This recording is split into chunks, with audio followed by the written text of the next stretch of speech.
Hey guys, I'm Peggy at From the Witch's Garden, trying to grow a cut flower garden here on my allotment in Kanagawa Prefecture, Japan. Thanks for checking out my channel.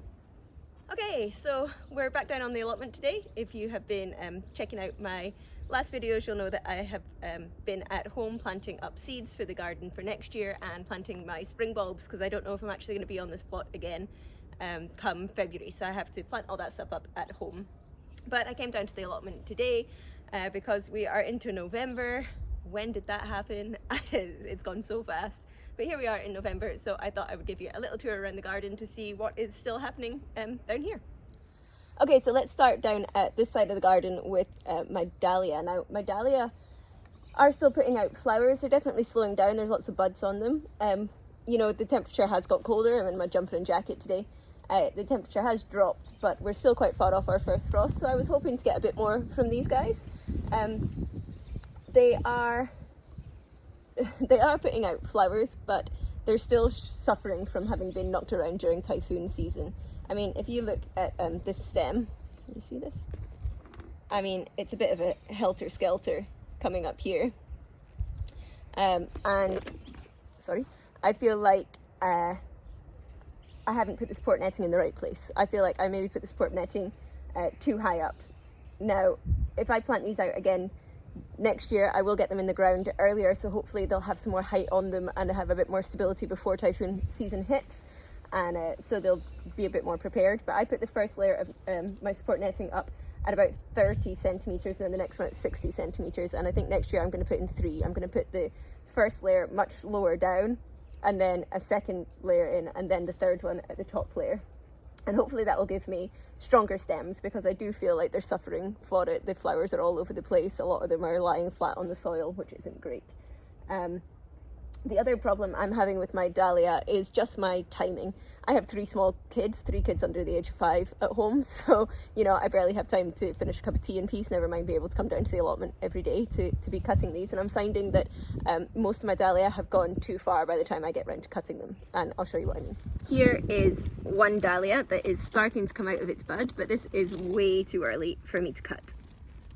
I can't cut that. I can see other buds as well coming and thinking about opening, but obviously they're nowhere near ready to be cut. On the other hand, there's a couple more down here. Okay, so this is one of the dahlia that I grew from seed, and I really like it. It's really cute. It seems to be slightly lopsided. All the flowers are coming out slightly larger on the bottom and shorter on the top. But this one I might cut today.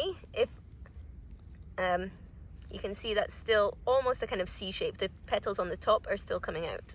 Whereas this one here, which I'll also cut, is actually slightly, oh, where is he? There, is slightly too far gone. You kind of want to cut your dahlia when they're still in a C shape like this. So the fronts look fully open, but the back petals aren't bending backwards. So you can see this one, the petals are coming backwards. That means that it's actually gone a little further than I would have liked it to. So I'm a bit late cutting that one. But these ones, the top petals are still kind of coming out, and this one's a bit tricky because the bottom ones are actually fully out and curving back. I think that's just the kind of dahlia it is. But ideally you want to try and cut your dahlia when they've still got a bit of a C shape to them. So the front is fully out, but the back petals haven't started to bend back yet. So I'm finding that my dahlia don't have a great vase life because I've been cutting them too late. If I was down here every day, obviously I could cut them at the ideal time, but that's difficult for me. So I'm loving my dahlia, I'm loving that I'm getting some, but you can see this one also is almost lying down. Now I've tried to put it through this netting a few times, but it just keeps falling and falling. I'll try again.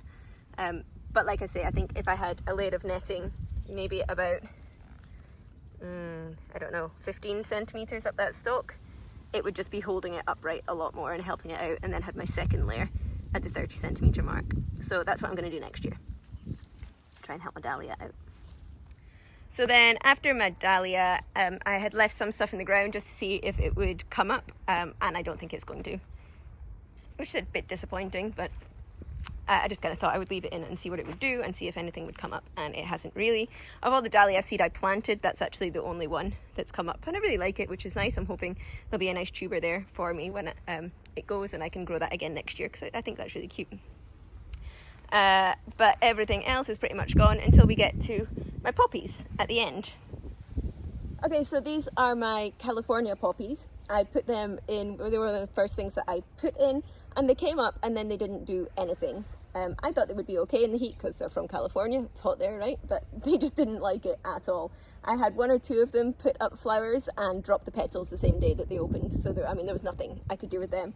I know that poppy are known for having a really short vase life, but I mean, this was like an hour and a half and they were gone. But I left them in because they still had leaves on, they were still kind of coming up, I guess. And since the temperatures dropped, they have fluffed out a lot more. So again, I'm going to leave them in and just see if anything happens. Now, my Gomphrena is still flowering like mad. I don't think this stuff's ever going to stop. It just keeps coming and coming and coming, which is great. You know, I have some plans for drying it out and using it in wreaths, which is good. And this stuff really keeps its colour. So, you know, sometimes when you dry flowers, they can all turn a kind of crusty brown, which isn't great. But this stuff really keeps its vibrant colour. So it's a bit of a chore to, when you cut it, you have to then strip back all the leaves, and it does take a long time, and quite often it breaks off. But I will eventually cut all this down and dry it all and be using it for some of my autumn and winter wreaths, hopefully. Okay, so then behind my Gomphrena, I had my Ergoneum and my Scabious, which had done very little, mostly because they were being shaded out by my Gomphrena and my Verbascum, which was next to it. I've now cut all that back, although I will say I cut this back and it's putting out new shoots already. The stuff just refuses to stop, refuses to die. I want to leave the roots in to help the soil over the winter, so I will just eventually cut it right back to ground level. But I mean, yeah, that was like 4 days ago, and it's starting to put up new shoots already. So who knows, this stuff might all be shaded out again by next week. But again, they're leafing out. I've got no flower stalks or much going on there, but they are leafing out. So again, I'll leave them in. Like I say, I cut back this stuff. It's coming back. I was hoping that maybe that would help my calendula a little bit, and it's not. I mean, you can see there's some of my calendula in there. It's not completely dead, but it's not very Genki looking, so I'm not expecting much from that. Yeah. And then on to my zinnia. Now, my zinnia are still flowering, putting out some nice flowers. It's definitely slowing down. These green ones are still coming through really nice. I really like these. I'm tempted to put some of these back in next year, but I do really like these. And I mean, they're so tall. I mean, this guy is the same height as me. They're still, and I mean, that's just in the last week that's got taller still. So these guys are still growing, and they're still growing strong, which is great. The peaches and cream ones, however, not so much. Okay, so I'm still getting a few of the peaches and cream coming through. They're still not very impressive. I'm still not loving the colours on them. But they are still coming. I think that's a peaches and cream that's gone too far. That's a little kind of whiter one. So they are coming, but they're definitely slowing down. The main issue with my zinnia right now, as you can probably see, is they have powdery mildew. The temperature has dropped, we have had rain, and it's coming to the end of the season anyway. So these guys are all really badly affected with powdery mildew. This has just been the last couple of weeks. I have started to notice this, the leaves turning white. Now, it's not such a big problem because I am using these just for myself, obviously, and when I'm picking my zinnia, I strip all the leaves off anyway and just keep the stalks. And as far as I can see, it's not really affecting their vase life much anyway. These green ones still have a really good vase life on them. But, you know, if I was wanting to be selling these, especially to florists and things like that, you know, this is not good. And I did notice, just while I was looking at my dahlia, that this dahlia down here now has powdery mildew on it as well. So that might put a death to my dahlia before the frost does. So, you know, we are coming to the end of the season. You kind of expect this stuff. But yeah, this is actually the first sign of disease I've had in the garden at all. So, you know, it's expected. But I feel quite lucky that that's the worst thing that's happened and that it's happening right at the end of the season. So it's not really an issue, which is great. This is the second lot of peaches and cream that I planted much later in the season, just because I had some seeds left and I thought I would try and see if they fared better being planted out after the worst of the summer heat had passed, and the answer is no. They're still all coming through as singles, I still don't particularly like the colour, and these ones have very quickly got powdery mildew on them also. Okay, although I didn't have great success with my peaches and cream zinnia, I really like the green ones that I had in there, and so I am going to try and plant some more for next season. I've taken your guys' advice. A lot of you got in contact with me about my zinnia. Thank you for that. Any advice is much appreciated, and recommended the Lime Queen series, which look absolutely beautiful. So that's what I've ordered. I've got Lime Queen red, Lime Queen green, and Lime Queen orange, I think, is what I've ordered. I'm still waiting for those seeds to arrive though, so I can't show you them, sorry.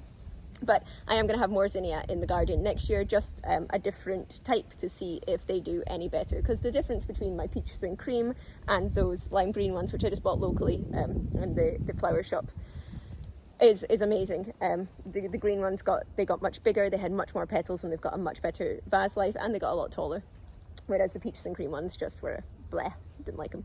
So I'm really hoping that I'll get a lot more flowers next year, and they'll be a lot nicer looking flowers as well. So I'm quite excited to put them in. So I'm not giving up on zinnia. Peaches and cream has not destroyed my love of zinnia. So yeah, here's hoping that we do better with them next year. Okay, so after cutting back my cosmos, I gave it a hard cut back because it was all brown and crispy and not doing very well. And I didn't think I was going to get anything else from it. And I am really happy. I'm not getting masses and masses, but I'm still getting flowers, and they're nice flowers, and they're on long stems, and they've got all the petals that I wanted, and this is exactly what I thought I would have been getting all season. So obviously they just needed more space. I'd put them all together too closely, and possibly they weren't liking the heat very much either. It was too hot, they were browning up and getting crispy, much like the one down here. This one still is. This was my double click cranberry, and it's not recovered at all. It's still this kind of brown and crispy and weak. It's still putting out buds, weirdly. But it's just not doing anything, whereas my double click Dutch is beautiful. Look at that, such big fluffy flowers. I'm loving them, and these have a great vase life on them too, actually. I think I've still got some of these seeds, and I'm tempted to put some of these back in as well, but then I'm starting to overcrowd the garden again, which is the problem that I had with these in the first place, so I just need to stop myself. But yeah, really happy that I'm still getting some of these. And then the only thing left in the garden that we haven't talked about is this amaranth. And I mean, this stuff is just taking over. It's not stopping. I didn't know if amaranth was a cut and come again or a one-time thing, so I was leaving it to get really big so that the one cut I got off it was an impressive big cut. It is definitely a cut and come again. It just keeps putting out and putting out and putting out. Now what it's putting out is much smaller, but that's actually quite nice. It's much more manageable. Putting these into bunches and stuff, I'm not going, I had like 2.5 foot long fluffs of amaranth, and they were heavy, and they were not easy to arrange in the vase, and I wasn't loving it, to be honest. But this stuff is much nicer, it's much smaller. The only thing is, it is a slightly shorter stem length now. So for me, I'm just putting them in little vases at home, and that's fine. But if you were wanting to use them for bouquet work, that kind of thing, you would probably want a longer stem on them. But for what I need them for, they're great. And I'm noticing that the ones that I'm not cutting and I'm leaving longer, the bushy bit's not getting much bigger, but the stem is getting longer. So, if that is what you wanted them for making bouquets and stuff, then, maybe if you just leave them to let the stems get longer, fair deal. But there's no way I can use all of this. I'm drying a lot of it for use in wreaths and stuff. The one thing I'm still finding, it doesn't have a great vase life. I thought it would have a longer vase life because it dries so well, but it doesn't. It tends to droop over quite quickly. Still looks nice drooped over, to be honest. I quite like it. But at that point, I usually take it out of the vase and then hang it to dry. So, you get double the amount of flowers. You get to have it in the vase and then take it out and dry it. So, yeah, I really like it. But it's huge. Absolutely huge. I don't think I can... This top one, you see me over here? Like, massive. I'm tiny, but it's massive. But yeah, definitely a champ in the garden, and showing absolutely no sign of slowing down. So yeah, I'll just keep cutting it for as long as it lets me, basically. But that's it, that's everything that's happening in the garden. So very little flower-wise. I'm getting a few dahlia, I'm still getting some of my cosmos, a few of the green zinnia, and heaps of amaranth, that's it. But that's been basically it for the last maybe 3 weeks. We are into November now, so I guess technically flower season is over, so anything I get after this is kind of a bonus. But like I say, we're very mild here, so I'm just gonna keep going at it. Hope I get a few more flowers off my dahlia, and then I'll start digging up those tubers.